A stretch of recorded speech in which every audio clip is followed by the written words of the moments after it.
함께 말씀 찾겠습니다. 히브리서 10장 말씀입니다.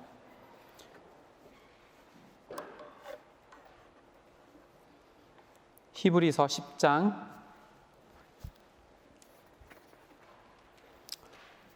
19절부터 25절까지 말씀입니다. 신약성경 히브리서 10장 19절에서 25절까지 말씀, 제가 가진 성경책 364면에 있습니다. 우리 한 절씩 나누어 교독한 후에 마지막 절 합독하도록 하겠습니다. 제가 먼저 19절 보겠습니다. 그러므로 형제들아, 우리가 예수의 피를 힘입어 성소에 들어갈 담력을 얻었나니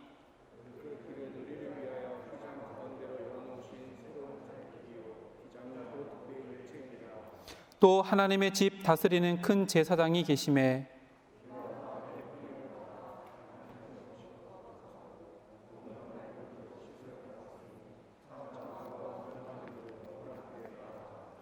또 약속하신 이는 믿으시니 우리가 믿는 도리의 소망을 움직이지 말고 굳게 잡고, 함께 보겠습니다. 모이기를 패하는 어떤 사람들의 습관과 같이 하지 말고 오직 권면하여 그 날이 가까움을 볼수록 더욱 그리하자. 아멘. 오늘 말씀의 제목이 앞에 화면에 있습니다. 읽고 시작할까요? 시작. 진사연이 답이다 라는 제목으로 함께 말씀을 나누려고 합니다. 9주 만인 것 같습니다. 9주 만에 함께 모여서 예배를 드립니다. 그것도 이전과 다른 모양으로 함께 모여서 또 예배를 드리는 가운데 있습니다. 그리고도 다 참석하지 못하는 상황 가운데서 또 예배를 드립니다. 이것 가운데 오고 싶지만 상황이 여의치 않아 오지 못하는 형제 자매님들, 지체들도 분명히 있을 겁니다. 우리 영상으로 예배드리는 그 모든 분들, 또 이곳에 오신 우리 청년부 한 사람 한 사람에게 하나님의 크신 은혜가 우리 마음 가운데, 또 우리의 삶 가운데 깊이 있게 채워지는 복된 시간 되었으면 좋겠습니다. 9주 만에 봅니다. 진짜 반갑네요. 어제 여러분들에게 선물을 주려고 몇 주 전부터 준비를 해놓은 게, 어제 여기에다가 우리 신청한 형제 자매님들 이름을 한자 한자 쓰면서, 하나님 이 한 영혼들이 한 사람 한 사람이 아니라 하나님께서 채워주시는 울청이라고 하는 이 아름다운 지체에 한 몸 이룰 수 있도록 주님 인도해 주십시오. 오늘 물론 참석하지 않는 우리 청년들도 있지만 우리 모든 울청 한 사람 한 사람이 각자의 삶이 아니라 한 공동체를 이루고 주님을 머리로 한 몸 이루어서 이 땅을 살아갈 때에 힘과 용기를 서로에게 나누어주고 그 믿음의 싸움을 넉넉히 싸워낼 수 있는 우리 울청이 되었으면 좋겠다. 그리고 진짜 우리가 원래 주제 말씀처럼 진리 안에서 사랑으로 연합하는 그 공동체가 우리 안에 계속해서 만들어져 나가는 그런 공동체가 되었으면 좋겠다 기도하며, 오늘 여러분들에게 서로 사랑하자 핸드폰에 붙이는 스티커입니다. 다 붙이고 볼 때마다 우리가 울청이라고, 또 우리가 하나님 안에서 한 공동체에 이른, 한 지체에 이른 한 교회라고 날마다 기도하고 서로를 돌아볼 수 있는 우리 모두가 되었으면 좋겠습니다. 코로나19 아직도 끝나지 않았습니다. 우리나라는 이제 거의 다 끝나가는 것 같아요. 근데 전 세계적으로 돌아볼 때에 이것이 아직도 창궐하고 있는 모습들을 바라봅니다. 지난 한 2달 동안 코로나19 그 상황 가운데 우리 예언자매 같은 경우에는 병원에서 진짜 맞닥뜨려가면서 그 코로나와 싸우고, 또 여러분 각자의 삶의 자리에서 이 코로나와 싸워왔을 것입니다. 그러면서 여러분 어떤 생각을 하셨나요? 그냥 코로나, 사회적 거리두기, 사회에서 또 국가에서 하라고 하니까 막연히 보내기보다 아마 많은 생각들을 여러분의 삶 가운데 하셨을 것이라 믿습니다. 그러면서 이런 질문들 한 번쯤 해보셨을 거예요. 하나님께서 왜 이 땅 가운데 코로나19를 그냥 이렇게 창궐하도록 내버려 두셨을까? 왜 이 코로나 때문에 우리가 예배를 함께 모여서 드리지 못하는 이런 상황들이 우리 가운데 주어졌을까? 아마 이런 질문들 분명히 한 번쯤은 다 해봤을 것이고, 그 답을 찾았던지 아니면 퀘스천 마크로 남겨놓은 상태에서 그냥 흘려보내고 생각 속에서 지워버렸든지, 어쨌든 무조건 한 번 정도는 이것들을 다 생각해보고 고민해봤을 거예요. 왜 이런 상황들이 우리에게 주어졌을까요? 왜 우리는 코로나19 때문에 모여서 예배드리지 못하는 상황들을 무려 8주간이나 보냈을까요? 수많은 상황들이 있고 또 수많은 여건들이 있습니다. 근데 중요한 게 뭔지 아세요?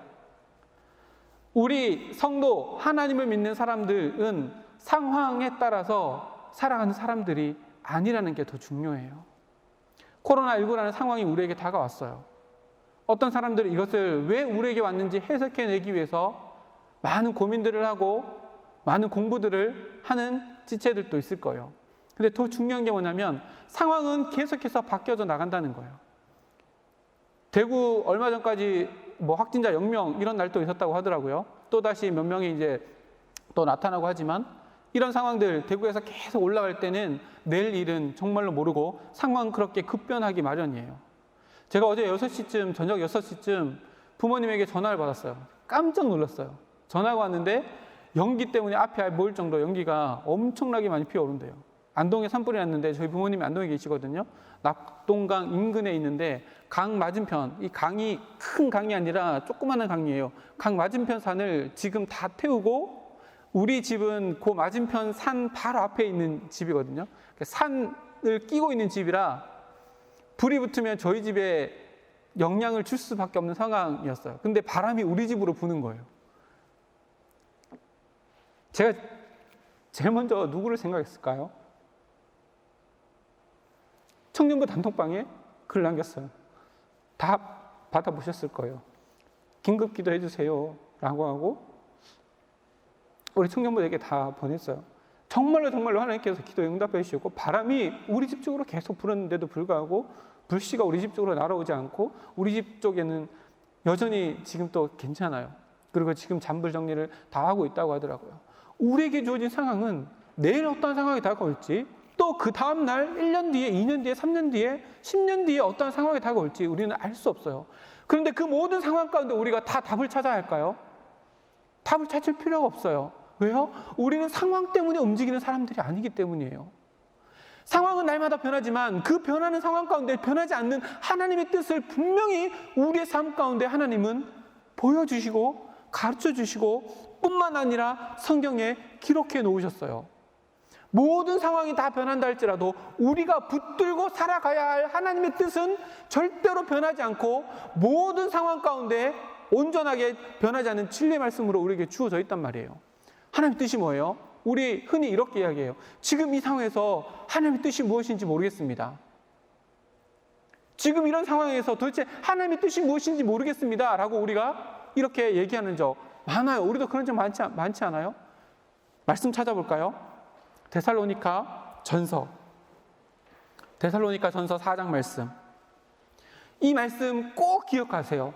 코로나19라는 상황뿐만 아니라 여러분의 상황 가운데 어떠한 삶의 고난과 역경, 상황이 다가온다 할지라도 상황은 변할지라도 변하지 않는 하나님의 뜻이 있어요. 우리가 날마다 붙잡고 상황이 변한다 할지라도 날마다 붙잡고 살아가야 할 하나님의 뜻이 있어요. 그게 뭐냐면 데살로니가 전서 4장 3절 말씀. 데살로니가 전서 4장 3절 말씀. 다 같이 읽겠습니다. 시작. 하나님의 뜻은 이것이니 너희의 거룩함이라 곧 음란을 버리고 그 밑으로 쭉 기록되어 있죠. 이게 하나님의 뜻이에요. 더 이상 하나님의 뜻을 발견하고 찾기 위해 상황을 해석하려고 드지 마세요.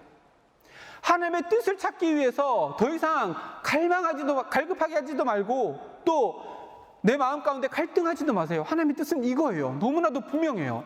하나님의 뜻이 뭐예요? 우리의 거룩함이에요. 모든 상황 가운데 우리의 거룩함을 지키고 나가는 거, 이게 모든 상황 가운데 우리에게 주신 하나님의 뜻이에요. 코로나19라는 상황 가운데 우리가 지켜야 될 게 뭐예요? 거룩함이에요. 그럼 거룩함이 뭐예요? 세상과 구별됨이에요. 흔들리지 않는, 세상 사람들은 상황과 여건, 주어지는 것들 때문에 갈팡질팡하고 어떻게 해야 되나 근심하고 걱정하지만 그리스도인이라면 우리는 모든 흔들리는 상황 가운데서 흔들리지 아니하는 우리에게 주신 분명하신 하나님의 뜻인 우리의 거룩함을 붙잡고 그것을 오늘 내 삶의 자리 가운데 이루며 살아가야 해요. 오늘 이 거룩함에 대해서 말씀을 나누려고 해요. 상황 코로나19 주된 메시지가 아니지만요. 어떤 인터넷 뉴스 신문에 보니까 바이러스 전문 학자인데 이분이 얘기하기로 코로나19는 계속해서 해마다 우리에게 다가오는 위협이 될 것이다 라고 이야기를 해요. 끝이 아니란 얘기예요. 다시 말하면 어떤 학자들은 이렇게까지 이야기해요. 코로나 이전과 이후로 역사가 나누어질 만큼 이 코로나19는 굉장히 큰 우리들의 삶에 변화를 가져올 것이다 라고 이야기해요. 이런 모습들을 보면서 여러분들 영의 사람이라면, 영적인 사람이라면 분명히 이런 생각할 거예요. 종말이 가까우고 있다. 종말이 가까우고 있다. 오늘 담임 목사님이 1, 2, 3부 때 말씀하신 것도 종말에 관한 얘기고 지난주에도 종말에 관한 말씀을 전하셨어요. 저는 너무나도 적절한 때에 우리 담임 목사님 통해서 우리에게 정말로 적절한 말씀을 하나님께서 우리에게 주셨다고 믿어요.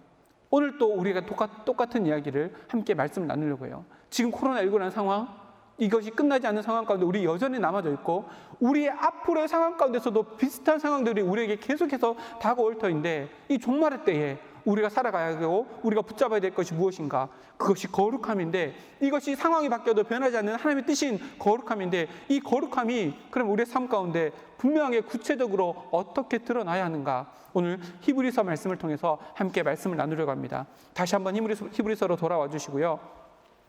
히브리서 저자는 누군지 알 수 없어요. 왜냐하면 기록되어 있지 않기 때문에. 많은 학자들이 문체나 또 주장하는 것들 이런 것들을 보면 사도 바울이 아닐까라고 이렇게 추측은 하지만 사도 바울이 썼다고 할지라도 사도 바울이 자기가 자신이라고 표현하지 않았기 때문에 이 저자는 그렇게 중요하지 않아요. 그러나 중요한 게 있어요. 뭐냐면 히브리서가 기록되어지고 이 히브리서를 최초로 읽었던 그때 당시의 성도들의 상황을 우리가 이해하는 것들은 굉장히 중요해요. 히브리서를 읽는 사람들의 그때 당시 상황은 자신의 인생의 종말을 언제 맞이하게 되지 못하는 그런 상황 가운데 있는 사람들에게 이 히브리서 말씀이 전달되어졌어요. 다시 말하면 이거예요. 종말은 크게 말하면 두 가지거든요. 하나는 역사적인 종말이에요. 이거는 예수님께서 이 땅 가운데 다시 오시는 날, 그날은 예수님도 모르고 하나님만 아신다고 성경에 기록되어져 있어요. 근데 두 번째 종말은 뭐냐면 개인적인 종말이에요. 우리 한 사람 한 사람의 역사가 끝나는 우리의 죽음에 대한 역사, 종말을 의미하는데 히브리서는 하나님이 이 땅 가운데 다시 예수님을 보내신다는 이 역사적인 종말은 계속해서 지연되어져 가고 있고 그런 가운데 개인적인 종말을 맞이하는 사람들에게 주어진 메시지인 거예요. 예수님이 이 땅 가운데 오시면 모든 것이 다 끝나고 우리는 천국 가면 될 텐데 그 날은 계속해서 지연되어지고 오지 않고 계속해서 내 삶 가운데 죽음, 내 역사적인 종말을 맞이하게 되는 그런 위협들이 계속해서 다가오는 그런 상황 가운데 히브리서 말씀이 증거되어졌는데 그러면서 얘기하는 게 뭐냐면 이 사람들이 그런 위협 가운데서 벗어날 수 있는 방법이 두 가지가 있었어요. 자기가 지금 죽음의 위협 앞에 자기 개인의 역사적인 종말을 마감하는 그 위협 앞에 벗어나게 되는 두 가지 방법이 있었는데 하나는 죽어서 천국 가는 거예요. 그리고 다른 한 가지 방법은 이것이 쉬운 방법인데 이거 뭐냐면 예수 그리스도를 믿기로 포기하는 거예요. 죽는 게 쉽겠어요? 배교하는 게 쉽겠어요? 진짜 크리스찬이라면 죽는 게 쉽겠죠. 배교하기보다. 근데 이때 당시에 사람들이 이 히브리서를 받아보는 사람들은 대부분 다 유대인들이었어요. 유대인이었다라고 하는 것은 유대인이었다가 예수님을 믿고 그리스도인이 된 사람들인데 그 전에 어떤 종교를 가지고 있었어요? 유대교를 가지고 있었어요. 유대교는 어떤 종교예요? 구약의 율법을 지키고 또 예수님이 이 땅 가운데 오셨지만 예수님을 메시아로 부인하면서 아직도 다윗의 왕조가 이 땅 가운데 진짜로 실제로 일어나게 될 것이다 라고 하는 것이 유대교예요. 근데 이때 당시에 히브리서를 받아 읽는 독자들은 자기가 죽음에서 또 자기 개인의 역사적인 종말에서 벗어나기 위해서는 이것을 다 포기하고 다시 유대교로 돌아가면 그만이에요. 왜냐하면 이때 당시 로마 정권이 기독교인들을 탄압하는 시기였고 기독교인이 아니고 유대인이면 자기의 삶에 위협도 없던 시대였어요. 그리고 이때 당시에 기독교인에서 유대교로 돌아가는 것에 있어서 그렇게 큰 죄책감을 가지지 못했어요.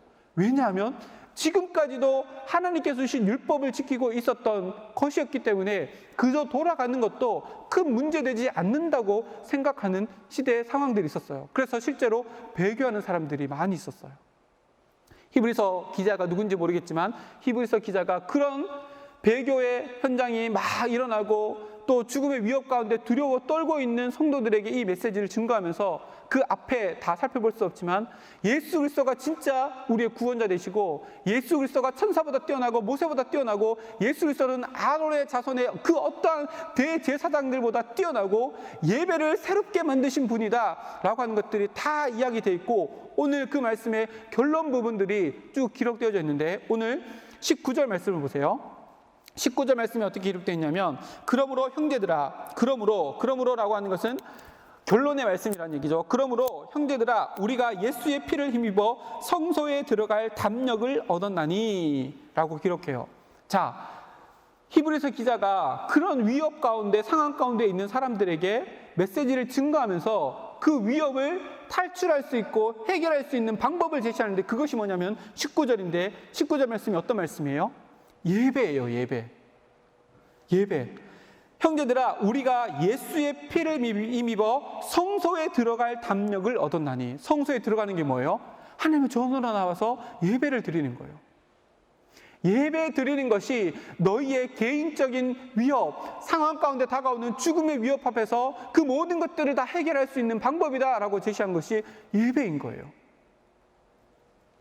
위협 앞에서 예배를 드리는 거, 이게 무엇은 큰 위로가 될까요? 세상 사람들은 이해할 수 없어요. 그러나 우리는 이해할 수 있어요. 왜요? 그 예배의 대상이 누구세요? 우리를 모든 환난에서 건져내실 수 있는 유일한 분, 천지를 창조하시고 우리를 구원하실 수 있는 하나님이시기 때문이에요. 예배 현장에서 우리의 위험보다 더 위대하신 하나님을 발견하는 것이 히브리서 최초의 독자들에게 가장 큰 위로가 되고 힘이 되고 능력이 되기에 예배 자리로 나와라. 담대하게 성소를 들어갈 그 담력을 예수 그리스도로 말미암아 얻었으니 예배 자리에 나와서 예배를 드리라 라고 이야기하는 거예요. 그래서 저는 항상 이렇게 이야기해요. 제가 좋아하는 말이에요. 삶은 예배를 뛰어넘는 삶은 살 수 없어요. 예배도 삶을 뛰어넘는 예배를 드릴 수 없어요. 삶의 자리 가운데 예배자로 살지 않으면 이곳에 나와서 예배자로 하나님께 예배 드리는 그 예배도 온전한 예배가 될 수 없고 이 예배가 무너지게 되면 여러분의 삶 가운데서 드려지는 예배도 여러분의 삶도 무너지는 거예요. 그래서 제가 중고등부 사역할 때는 항상 이렇게 얘기했어요. 너희들 시험 기간에 예배 포기하는 거 인생을 포기하는 거다. 왠지 아세요? 하나님께서 이스라엘 백성들을 애굽 가운데 출애굽해 내셨어요. 그리고 가장 먼저 하신 일이 뭔지 아세요? 성막을 짓는 거였어요. 성막을 짓는 거예요. 성막은 무슨 장소예요? 예배를 드리는 장소예요. 출애굽해서 광야 40년 동안 광야 생활에 뺑뺑이 도는데 성전의 성막의 기구들을 다 이고 지고 들고 다녔어야 돼요. 얼마나 불편했을까요? 40년 동안. 그걸 다 이고 지고 짊어지고 다녔어야 해요. 레위 자손들이 그걸 다 짊어지고 다녔어요. 그 뒤에 휘장에 대해서 얘기를 할 텐데 휘장은 우리가 말하는 이 뒤에 여기는 없네요. 저기 뒤에 보면 커튼이 있는데 커튼처럼 얇은 이런 게 아니라 24개의 실을 꼬아가지고 그거를 77개를 실로 만들어서 그거를 꼬아서 만든 것이 휘장이에요. 그래서 두께가 10cm나 돼요. 그 휘장, 그 무거운 것들을 광야 생활 가운데 날마다 지고 다녀야 해요. 왜요? 그게 이스라엘 백성들의 삶의 이유이고 존재 목적이기 때문이에요. 그게 뭐예요? 예배예요. 그런데 예배를 포기하는 것은 인생을 포기하는 것과 마찬가지예요. 그래서 히브리서 최초의 독자들에게 인생의 위협 가운데 삶의 죽음의 위협 가운데 있는 그 독자들에게도 예배의 자리로 나오라고 권면하는 거예요. 그 예배 자리 가운데 모든 회복이 있고 세상의 모든 상황들을 넘어설 힘과 능력이 그 예배 가운데 채워지기 때문이에요. 이 예배에 실패하면 일주일의 삶 가운데 우리의 삶이 삐걱거리는 거예요. 그러나 예배에 성공하면 우리의 삶의 자리 가운데서 어떤 상황이 다가온다 할지라도 예배 가운데 우리가 느꼈던 그 하나님의 위대하심, 존귀하심, 우리를 붙잡고 계신 하나님의 능력을 붙잡고 있기 때문에 우리의 삶의 자리 가운데 코로나19의 상황, 직장에서 힘든 상황, 공부하는데 힘든 상황, 그 모든 상황 가운데 힘들고 어려운 것들을 넘어설 수 있는 능력이 예배를 통해서 우리에게 주어지는 거예요. 그래서 히브리서 기자가 히브리서 독자들에게 예배 자리에 나와라. 거기에 모든 것들이 다 담겨 있으니 그곳 가운데 나와서 역사적인 종말을 기다리고 또 개인적인 종말의 때를 기다리며 마음을 굳건히 하라라고 이야기하는 거예요.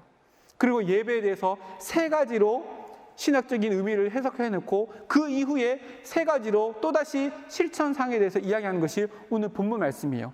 예배에 세 가지 의미가 있어요. 첫 번째 뭐냐면 20절 보면 20절 다 같이 읽겠습니다. 시작. 그 길은 우리를 위하여 휘장 가운데로 열어놓으신 새로운 산 길이요 휘장은 곧 그의 육체니라. 아멘.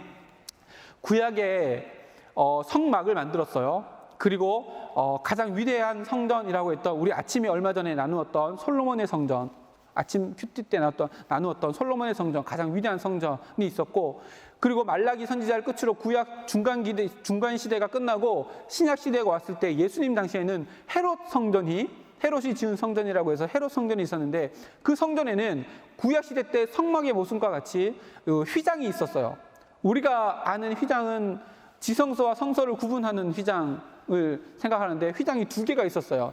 앞에 그 성전 앞에 출애문에 보면 그 휘장이 하나 있고, 또 성소와 지성소, 성전 안에 한쪽은 성소, 그다음 칸막이가 있고 그 더 깊은 쪽 안쪽은 지성소인데 하나님의 언약궤가 안치되어 있는 그곳인데, 그곳에는 1년에 한 번 대제사장만 들어갈 수 있어요.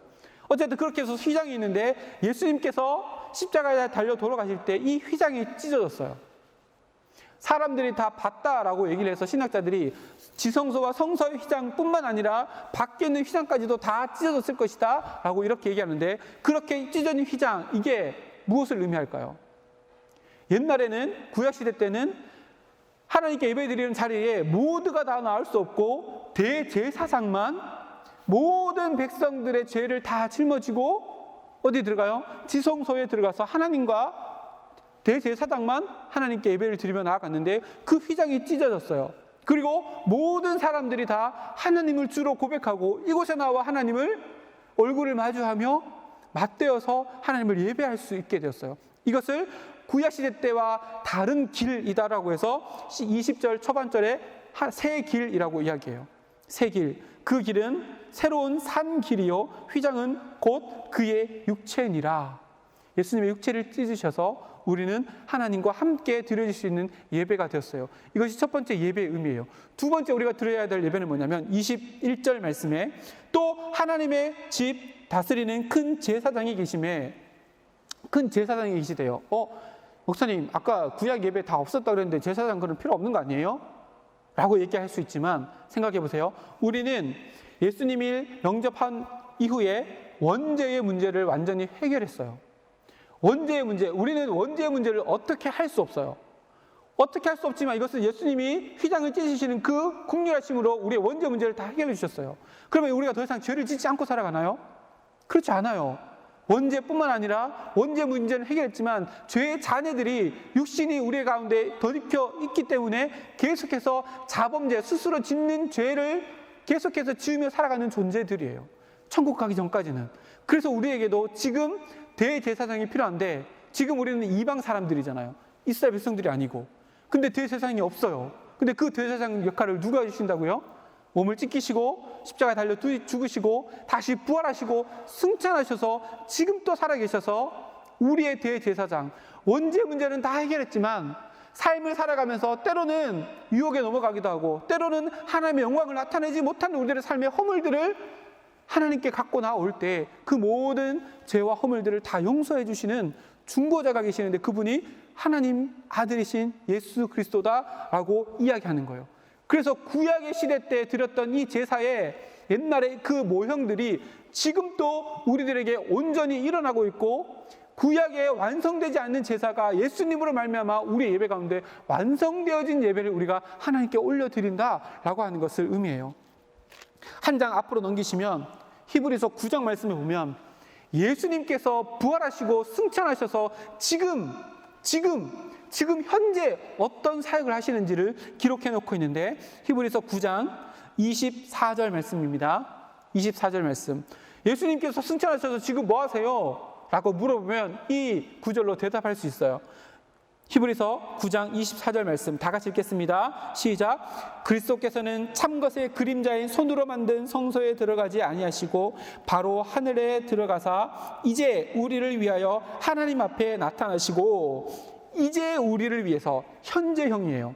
요 앞 뒤 구절에 보면 미래 예수님께서 무엇을 하실지, 과거에 무엇을 하셨는지 기록해 놓고, 그 중간에 현재 지금 예수님께서 무엇을 하시는지를 기록해 놓고 있는데, 지금 하나님과 우리 사이에 나타나셔서 우리의 중보의 역할을 감당하시는데, 오늘 10장 말씀에는 그것이 대제사장의 역할을 감당하셔서 우리가 하나님께 나와서 1부, 2부, 3부 예배드리면 첫 번째 이 순서가 뭐예요? 들어가는 찬양이 끝나고 나면 참회의 기도를 드리잖아요. 참회의, 하나님, 제가 지난 일주일 동안 이런 삶을 살았습니다. 그러나 더럽고 찌들어 있는, 세상에 때묻어 있는 우리의 모습을 가지고 이것 가운데 나와왔습니다. 하나님 용서해 주세요. 그러면 그 용서를 누가 받으신다고요? 지금 또 살아계셔서 하나님 보좌 앞에 일어서셔서 우리를 위해서 중보해 주시는 예수님께 올라가고, 그 예수님을 통과하면 뭘 통과하는 거예요? 십자가의 긍휼의 은혜를 통과해서 하나님께 올려드리고, 우리 예배가 하나님께 온전히 상납되어지는 예배가 될 수 있도록 지금 또 예수님께서 우리 가운데 나타나시고 예배 가운데 우리의 대제사장 되어주셔서 우리 예배를 하나님께서 기뻐 받으신 예배가 될 수 있도록 도와주신 역할을 지금 감당하고 있고, 그 예배를 우리가 드리고 있다라고 하는 것이 히브리서 처음 독자들에게도 주어졌고, 힘과 능력으로 주어졌고, 지금 코로나19라는 상황 가운데 또 앞으로 우리에게 닥쳐올 어떠한 삶의 고난과 역경 가운데도 우리에게 능력이 되어지는 것이 예배라고 하는 것을 오늘 말씀 가운데 이야기하는 거예요.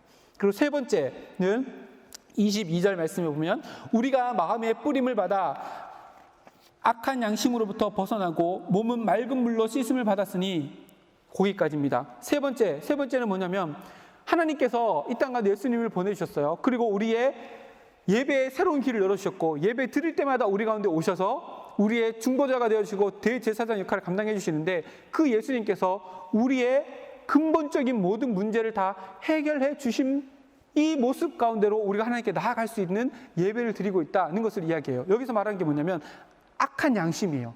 원죄의 문제를 다 해결받은 상태에서 우리가 하나님께 예배드려서 온전한 의인으로 덧입는 존재로서 하나님께 예배드리는 예배를 우리가 진짜로 지금 드리고 있다. 그래서 우리의 예배가 이런 세 가지 의미를 담고 있어서, 너희들이 드리는 예배가, 히브리서 최초의 독자들에게 너희들이 드리는 예배가 정말로 너희들이 경험하고 있는 어떠한 역경과 고난도 능히 넘어설 수 있는 능력을 가진 예배다라고 하는 것을, 이 예배를 이렇게 세 가지 이론을 풀어서 설명해주고 설득하고 있는 거예요. 그리고 나서 어떠한 모습으로 그렇게 예배를 드려야 되는지 실천을 이야기하는 거예요. 죄송해요. 지금까지 서론이었어요. 이제 본론이에요. 자, 22절 하반절에 보면 첫 번째가 뭐냐면 참 마음과 온전한 믿음으로 하나님께 나아가라. 거기 믿음에다가 동그라미를 되게 크게 쳐보세요. 혹시 성경책 갖고 오셨으면 믿음. 그리고 24절 말씀 보면 서로 돌아보아 사랑으로, 아니고 23절에 보면 또 약속하신 이는 미쁘시니 우리가 믿는 도리에 소망을 움직이지 말고, 소망에다가 동그라미 쳐보세요. 소망을 동그라미 쳐보세요.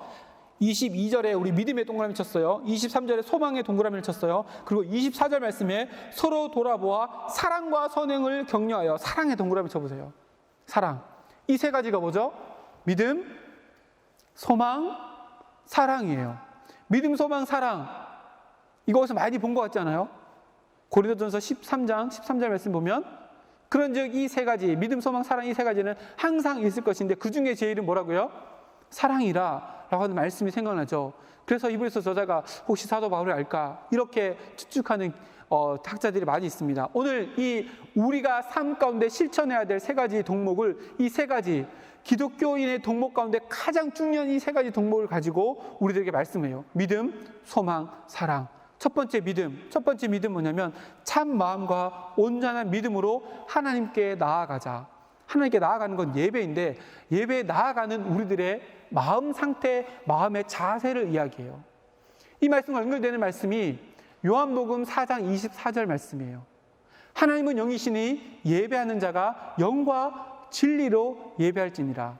우리가 예배 드릴 때 첫 번째 도입할 때 이 말씀을 외치고 기도하거나 이렇게 하는 경우가 많이 있잖아요. 여러분 생각해 봤어요? 영으로 예배하는 게 뭐고 진리로 예배하는 게 뭘까? 영과 진리로 예배할지니라. 영으로 예배한 게 뭐예요? 진리로 예배한 게 뭐예요?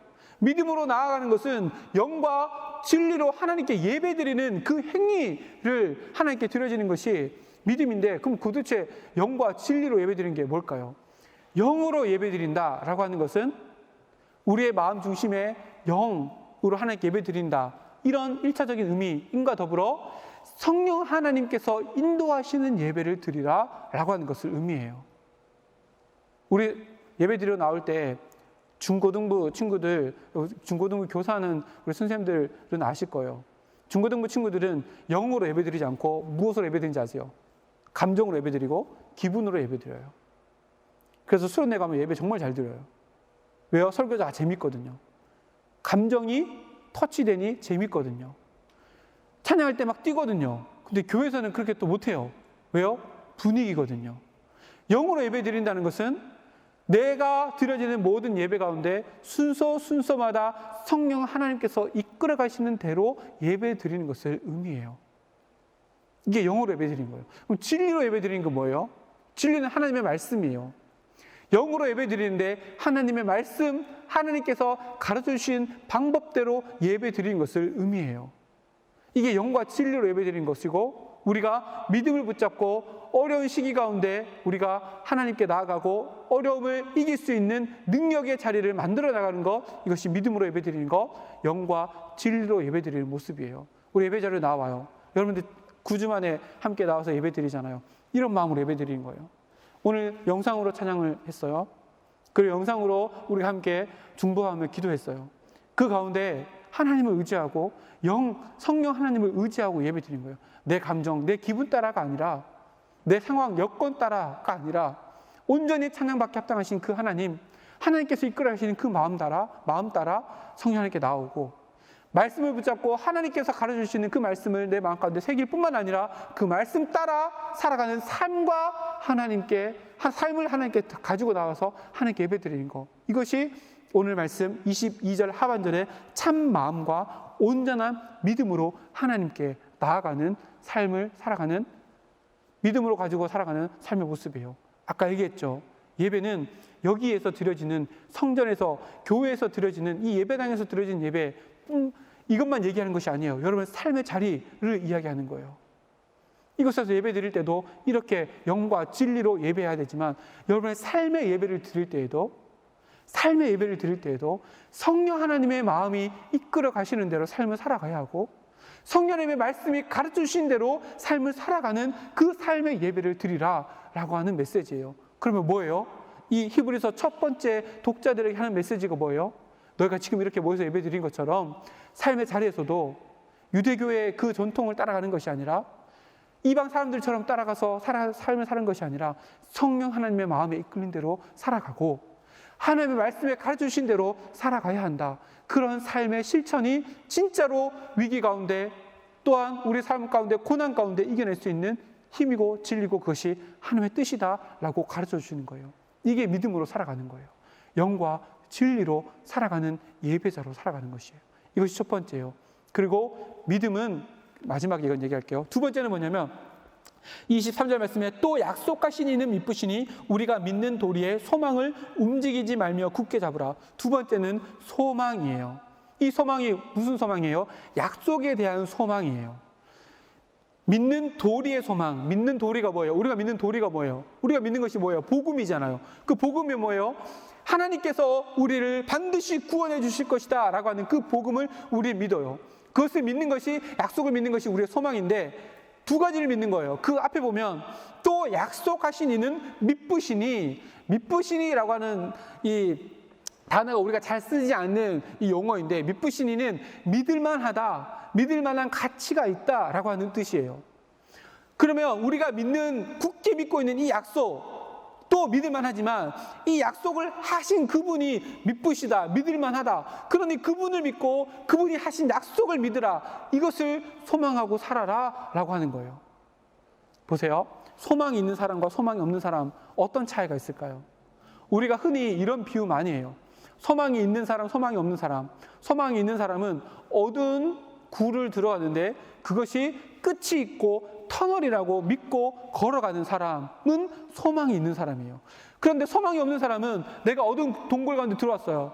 근데 소망이 없는 사람은 이거는 앞이 막혀있는 동굴이다. 근데 나갈 수도 없다 라고 생각하고 계속해서 앞을 더듬으며 나아가는 사람이에요. 그럼 삶이 무엇이 다를까요? 완전히 달라지겠죠. 하루하루를 절망으로 살아가느냐, 하루하루를 희망으로 살아가느냐. 절망으로 살아가는 사람과 희망으로 살아가는 사람이 얼마나 다를까요? 절망으로 살아가는 사람에게 있어서 오늘 하루 나무를 심는 것이 의미가 있을까요? 의미가 없어요. 절망으로 살아가는 사람은 그 어떠한 생산적인 일을 해낼 수 없는 삶을 살아가게 돼요. 근데 그것이 그리스도인이다 라고 생각해 보세요. 어떠한 생산적인 일을 하지 못하는 절망적인 그리스도인이다. 무엇을 생산하지 못해요? 내 마음 가운데 있는 복음의 능력을 삶 가운데 전혀 나타내지 못하고 살아가는 사람들이 이런 사람인 거예요. 우리에게 주어진 구원의 소망, 우리가 코로나19라는 건강의 위협, 죽음의 위협 가운데 있으면서도 희망이 없으면 내 삶 가운데 복음의 그 어떠한 영향력도 나타낼 수 없는 삶을 살아가는 거예요. 근데 히브리서 독자들처럼 그래 나에게 구원, 천국의 희망이 있지 소망이 있지 라고 붙들고 살아가면 내일 내가 순교당해 죽는다 할지라도 오늘 어떻게 살아가요? 복음의 영향력을 마음껏 나타내며 살아가고 옆에 있는 지체들을 오히려 더 돌보며 헌신하며 도우며 살아갈 수 있는 생산적인 희망적인 일을 남기며 살아갈 수 있는 삶을 살아가게 되는 거예요. 이것이 두 번째 우리에게 주시는 메시지예요. 소망이에요.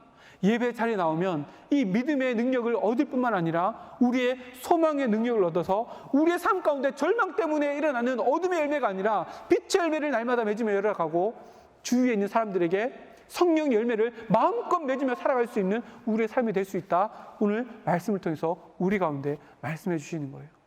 우리는 예배 가운데 믿음을, 능력을 소유할 수 있어요. 또 예배 가운데 우리에게 분명한 약속을 주신 그 하나님, 그리고 그 약속, 더욱더 우리의 상황보다 더 분명한 그 소망을 우리 마음 가운데 품고 살아가 우리의 삶이 희망의 삶으로 바뀌어져 나갈 수 있다. 오늘 말씀하고 있어요. 세 번째, 오늘 말씀의 핵심이 이 세 번째에 있습니다. 세 번째 말씀은 우리 24절, 25절인데 우리 다 같이 읽었으면 좋겠습니다. 시작. 모이기를 패하는 어떤 사람들의 습관과 하지 오직 권하여 그날이 가까움을 볼수록 더욱 그리하자. 아멘. 세 번째는 사랑이에요. 사랑이에요. 이 사랑이 마지막이고 또 고린도전서 13장 사랑장 마지막에도 믿음, 소망, 사랑을 언급하면서도 믿음, 소망, 사랑 이 세 가지는 항상 있대요. 항상 있을 것인데 그 중에 제일은 믿음도 아니요, 소망도 아니요, 사랑이래요. 왜 사도 바울이 고린도 교인들에게 편지를 하며 믿음, 소망, 사랑을 다 이야기하며 사랑을 이야기했을까요? 사랑을 이야기했을까요? 이것이 결론이라고 얘기했을까요? 이 사랑 안에는 믿음도 소망도 다 포함되어져 있고 믿음 없는 사람이 사랑할 수 없고 미래를 향한 소망이 없는 사람이 사랑할 수 없기에 사랑할 수 있다면 믿음도 소망도 더 온전히 품고 있는 존재가 되어지기 때문에 이 사랑을 사도 바울도 그렇고 히브리서 기자도 사랑을 마지막에 언급하며 25절 마지막에 그 날이 가까이 올수록 어떻게 하래요? 연합하래요. 서로 사랑하래요. 이 사랑 안에 모든 것이 다 담겨져 있어요. 그래서 제가 이 본문을 메시지 성경을 펼쳐봤거든요. 메시지 성경에는 굉장히 재미있게 표현되어 있어요. 어떻게 표현되는지 아세요? 사랑하되 어떻게 사랑하냐면 창조적으로 사랑하라 이렇게 기록되어 있어요. 참 마음이 와닿지 않아요? 우리가 사랑하면 사랑하는 방법들이 보이는 거예요. 사랑하면 사랑하는 방법들이 보이는 거예요. 그러면 그렇게 창조적으로 서로 사랑할 수 있어요. 근데 그 사랑을 어떻게 할 수 있다고요? 믿음이 없으면 할 수 없어요. 상황에 이리 휩쓸리고 저리 휩쓸리는 나약한 믿음으로는 사랑할 수 없어요. 그리고 우리에게 주시는 구원의 분명한 확신과 소망이 없으면 서로를 돌아볼 수 없어요. 왜요? 소망이 없으면 내 자신의 삶도 돌아볼 수 없어요. 근데 옆에 있는 사람의 삶을 돌아볼 수 있어요? 절대 그럴 수 없어요.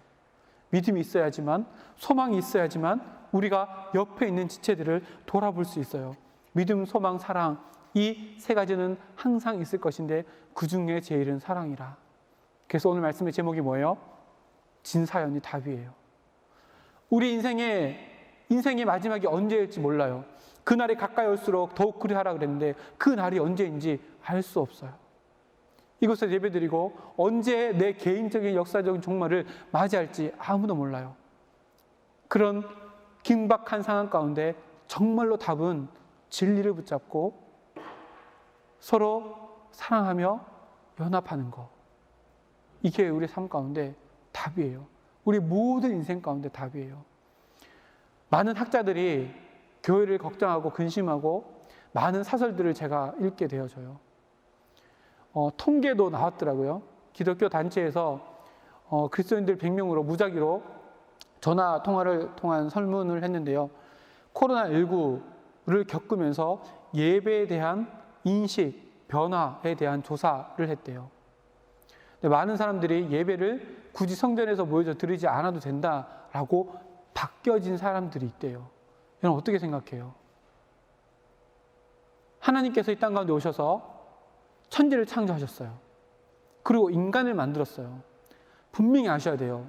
인간을 만든 것이 아니라 한 가족을 만드신 거예요. 가족이 뭐예요? 공동체예요. 하나님은 아브라함을 선택하셨어요. 분명히 아셔야 돼요. 아브라함뿐만 아니라 아브라함의 가족을 선택하셨어요. 하나님은 노아를 선택하셨어요. 분명히 아셔야 해요. 하나님은 노아를 선택하신 것이 아니라 노아의 가족을 선택하셨어요. 하나님은 요셉을 선택하셨어요. 요셉만 선택했나요? 요셉 때문에 이스라엘 백성 야곱의 모든 가족을 선택하시고 이스라엘이라고 하는 큰 민족을 이루셨어요. 그리고 성경을 찾아보세요. 성경을 찾아보세요. 혼자 잘 먹고 잘 살아라. 절대 한 구절도 없어요. 한 구절도 없어요. 어떤 신학자가 이야기했어요. 저는 사람 이름을 잘 못 외우는데 어떤 신학자가 이야기했어요. 함께 모여서 하는 경건 훈련은 정상적인 훈련이고 골방의 훈련은 부수적인 거래요. 추가적인 거래요. 근데 부수적이가 정상적인 건 다 내버려두고 혼자 내가 신앙생활 잘하면 되지. 이런 신앙생활은 있을 수가 없어요. 왠지 아세요? 신앙이 뭐예요? 신앙은 관계예요. 하나님과 나와의 관계예요. 근데 하나님께서 하나님과 나와의 관계를 여기에서 끝나게 하실까요? 아니요. 오늘 믿음, 소망, 사랑 이 세 가지를 했죠. 믿음은 이 세 가지는 이 땅을 살아가는 그리스도인의 삶의 자세, 삶의 시선을 이야기하는데 믿음은 그리스도인들의 삶의 자리, 시선이 위를 향하게 해요. 믿음은 우리의 시선을 위로 향하게 해서 하나님과 나와의 관계를 맺게 해요. 소망은 우리의 시선을 앞을 향하게 해요. 뒤가 아니라 땅바닥이 아니라 앞을 향하게 해서 여기서 머무르는 것이 아니라 오늘의 삶이 오늘에서 그치지 않냐고 하나님이 내 삶 가운데 분명히 구원의 썰을 이뤄 나가실 것이며 성화의 삶을 이뤄 나가실 것이다. 앞을 향해서 달려나가게 해요. 근데 사랑의 시선은 우리의 시선을 주위를 돌아보게 해요. 믿음, 소망, 사랑 이 세 가지는 항상 있을 것인데 그 중에 제일은 사랑이래요. 위만 쳐다보는 거 이것이 믿음이 아니란 얘기예요. 앞만 바라보고 내 인생 내 마음 나만 구원받으면 되지 이것이 인생의 끝이 아니란 얘기예요. 결론이 어디예요? 내가 위를 바라보고 앞을 바라보는 시선이 있으면 옆을 바라보는 그 삶의 행위 사랑은 항상 짝이 있는데 뭐냐면 사랑의 수고예요. 수고를 나누는 내 삶을 나누는 그것이 없으면 너의 믿음도 네가 앞을 바라보는 소망도 잘못됐다는 거예요. 그 사랑이 뭐예요? 진사연이에요. 우리가 사랑 안에서 연합하는 거예요. 근데 그 연합 안에 진리를 붙잡지 아니하면 믿음과 소망을 붙잡지 아니하면 다 잘못되었다는 거예요. 그래서 오늘 말씀의 제목이 우리의 인생의 어쩌면 우리의 인생의 해답이 진사연 안에 있어요. 진리를 붙잡아야 돼요. 그 가운데 뭐가 있어요? 믿음이 있고 앞을 바라보는 소망의 시선이 있어요. 믿음을 붙잡는 거 거기서 끝나는 것이냐? 아니에요. 진리 안에서 서로 사랑으로 연합하는 한 공동체를 이루어 나갈 때 사랑 안에 믿음이 온전해지고 사랑 안에 소망이 보이지 않는 소망이 더 분명해지는 거예요. 그래서 진사연이 답이에요. 우리 원래 이런 상황 겪을 줄 몰랐잖아요. 근데 하나님께서 우리에게 연합이라고 하는 주제를 우리에게 주셨어요. 저는 너무나도 감사해요. 너무나도 감사해요. 우리에게 연합할 수 있는 기회로 이 코로나를 우리에게 허락해 주셨다고 저는 믿어 의심치 않아요. 코로나 때문에 세상 사람들이 교회를 걱정하고 또 많은 사람들이 교회를 비난할 거예요. 아, 교회 봐봐, 달라질 거야. 아니에요. 분명히 코로나 이 사태를 통해서 우리는 더 단단해지고 더 하나 되어지고 더 뭉쳐져서 온전한 연합을 이뤄나가고 초대교회가 그랬던 것처럼 우리의 모습 때문에 세상 사람들이 세상에서 겪을 수 없는 그 사랑함을 우리의 모습 통해서 바라보고 진짜 사랑을 알고 교회로 몰려들게 되는 놀라운 역사가 이 코로나19 때문이 아니라 이 역사 가운데 역사하시는 하나님 때문에 우리 가운데 분명히 일어나게 될 거예요. 진리를 붙잡아야 해요. 그리고 거기서 그치면 안 돼요. 서로 사랑하고 연합하고 옆에 있는 지체들에게 시선을 돌리고 마음을 쏟고 관심을 가지고 셀 리더는 셀원들과 셀원들은 셀 리더와 함께 이야기를 나누고 연합하고 그 모인 모습들을 우리 이 공동체 가운데 나타낼 수 있어야 돼요. 이게 답이에요. 때가 가까울수록 모이기를 힘쓰래요. 왜요? 모일 때마다 예배드려요. 예배 가운데 우리 믿음이 더 분명해져요. 예배드리면서 우리가 힘이 있던 우리 소망이 더 분명히 나타나요. 그리고 예배 가운데 뭐가 있어요? 교제가 있어요. 예배 가운데 함께 나누는 사랑의 나눔이 있고, 예배 가운데 우리의 마음을 나누고 삶을 나누고 아픔을 나누고 눈물을 나눌 수 있는 교제가 있어요. 그 사랑 가운데 믿음이 더 온전해져요. 그 사랑 가운데 희미해져 있던 우리의 소망이 더 분명해지는 거예요.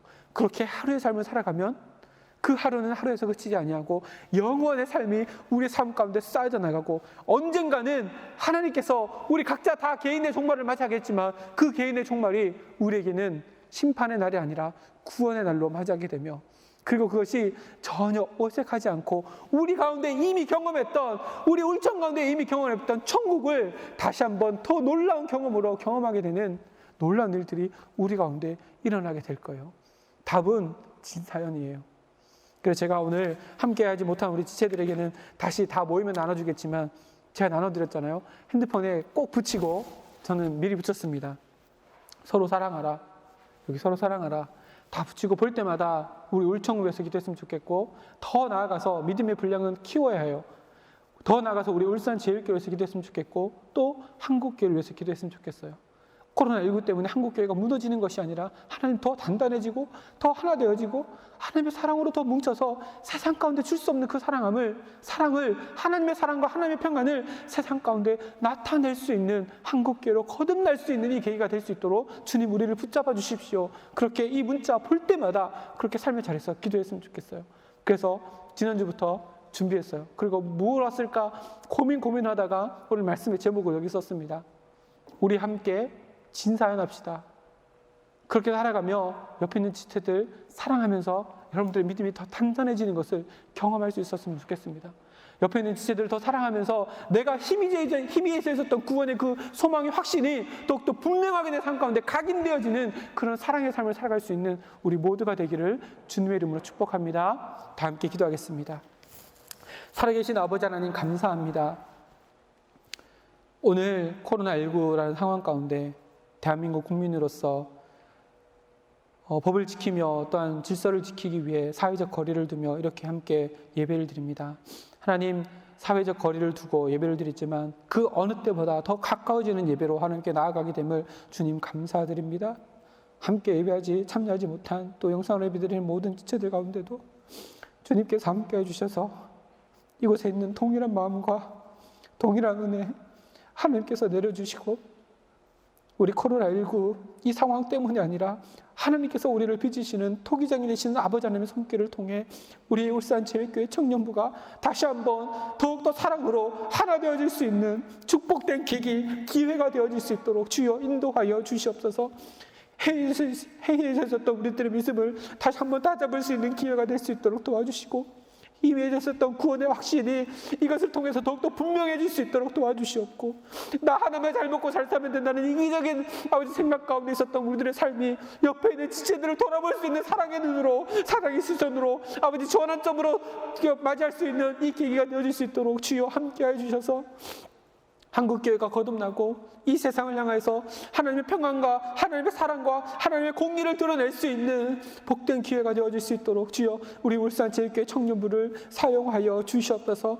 오늘도 예배를 드리며 하나님, 우리의 힘이 되셨던 믿음, 소망, 사랑을 다시 한번 우리 마음 가운데 심고 돌아갑니다. 하나님, 삶의 자리에서 드려지는 모든 삶의 예배 가운데도 주님, 우리 마음 가운데 있는 모든 마음의 전쟁 가운데서도 성령 하나님이 승리할 수 있도록 우리 마음 모든 것들을 다 내어놓고 감정 따라 이성 따라 살아가는 것이 아니라 진리의 말씀 붙잡고 살아가며 성령 하나님의 인도하심 따라 살아갈 수 있는 저희들의 삶이 되어질 수 있도록 주여 함께하여 주시옵소서.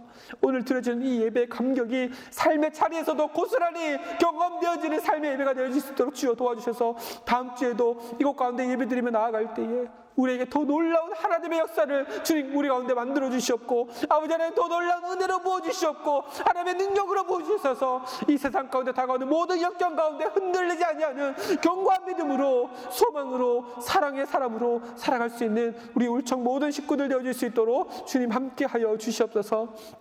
보지 못한 2달 시간 동안 우리 각자의 삶의 자리에 아버지 닥쳐온 모든 어려움들을 주님, 우리는 다 알지 못하지만 주님께서 다 아시는 줄 믿사오니 그 어려움들을 우리 서로가 나눌 수 있는 마음을 허락하여 주시옵고, 서로 위해서 기도할 수 있는 중보의 마음을 주님 허락하여 주셔서 기도로 더욱 교통하며 더욱더 끈끈하게 하나 되어질 수 있도록 도와주셔서 마지막 때가 이를수록 더욱더 모이게 힘쓰며 사랑하며 연합하게 힘쓸 수 있는 우리 모두가 되어질 수 있도록 주님께서 함께 하시며 축복하여 주시옵소서. 경제적 어려움 당하는 이들, 또한 삶의 직장 문제와 학업의 문제와 또한 앞길을 놓고 기도하는 모든 문제, 아버지 하나님 결혼의 모든 문제들까지도 주님께서 다 선한 길로 이끌어 주실 줄 믿사오니 믿고 나아가는 우리 모든 청년들 앞길 가운데 하나님의 기도의 응답이 아버지 하나님 풍성하게 열매 맺어질 수 있도록 주님께서 함께하여 주시옵소서. 지금은 우리 주 예수 그리스도의 은혜와 하나님 아버지의 사랑하심과 성령 하나님의 교통하심의 역사가 오늘 말씀을 듣고 나를 향하신 하나님의 음성을 내 마음 가운데 품고 돌아가 믿음의 사람, 소망의 사람, 무엇보다 사랑의 사람으로 살아가겠습니다. 더욱더 연합하기 위해 내 삶을 하나님께 드리겠습니다. 이웃을 섬기기 위해 내 삶을 드리겠습니다. 결단하며 나아갈 수 있는 우리 삶이 될 수 있도록 주님께서 인도하실 줄 믿사오며, 우리의 모든 삶의 자리 가운데, 우리가 있는 모든 가정과 삶의 터전 가운데 하나님의 그 은총이 영원토록 있기를 예수님의 이름으로 축원하옵나이다. 아멘.